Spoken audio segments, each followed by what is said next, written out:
From your perspective, obviously there was a fight that Deontay Wilder really wanted, which was Anthony Joshua. That was the fight that he wanted, and he pushed for it. Obviously, he had his fight against the main Stavern. I know you were. That was a good fight. Yeah, great performance from Deontay. Great from Deontay, yeah. So, obviously, Deontay wanted the AJ fight. It didn't happen. They're coming after you, obviously, the WBO belt. Deontay Wilder and Anthony Joshua, if they were put together, who do you think has the edge in that fight? That's one hard. That's a bit hard too. So I don't know because they both like from big bombs. So I think out of those two, it's whoever catches each other. And I think that was the fight they were after. Obviously, Wilder wasn't really. He wasn't really wanting to negotiate. You know, he was sort of fixated on what he wanted. So I think after this fight, the winner should fight Wilder and try and unify all the belts.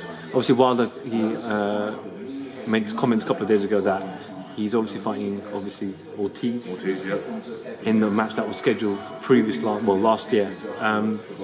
So if he comes through Ortiz, you come through Joshua, are you saying that that's the fight, that's the undisputed fight that he would want? I think just trying to muck around. I think whoever wins out of me and Joshua, whoever wins out of Wilder and Ortiz, those guys got to get together and unify all the belts. I think it's important that we have one champion. And I think that whoever wins this fight against me and Joshua, whoever wins that, and then together whoever wins is the best in the world. And then make history and be in the history books for a long time. Growing up, personally, who was your kind of heavyweight idol? Who's the one that you looked up to all the time?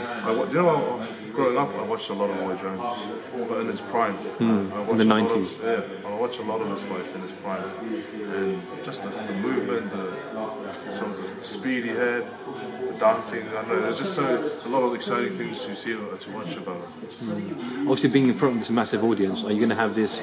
Are you setting up a nice ring entrance, or where are you going to walk into the ring? Is it going to be the New Zealand style? Yeah, I don't know. You know, I might be surprised. I might see someone do a haka, or I might, have some people walking me in. And usually I have my uncles walking me in. Because it is a rugby stadium. It is a rugby stadium, yeah. The All Blacks play there quite a bit. So that'd be quite entertaining. So it'll be good. I mean, the All Blacks have been there and played there and they've won a lot of games there. And hopefully I can follow their footsteps and win my match there. And out of the rugby players, do you have close relationships with anyone? In rugby? Yeah. Yeah, I mean, all the All Blacks, a lot of them are all my brothers, so we get on really well. There's Sonny, there's Jerome Kahana, Showdown, there's a lot of the boys that are in the team. They're going to come over and support you? Or? I hope they do. I hope they come over and Joshua may have 70,000. Hopefully I have about 5,000. Cheering me on. That's all I need. But all I need here is my family and friends, and that's all I need to put on a great performance.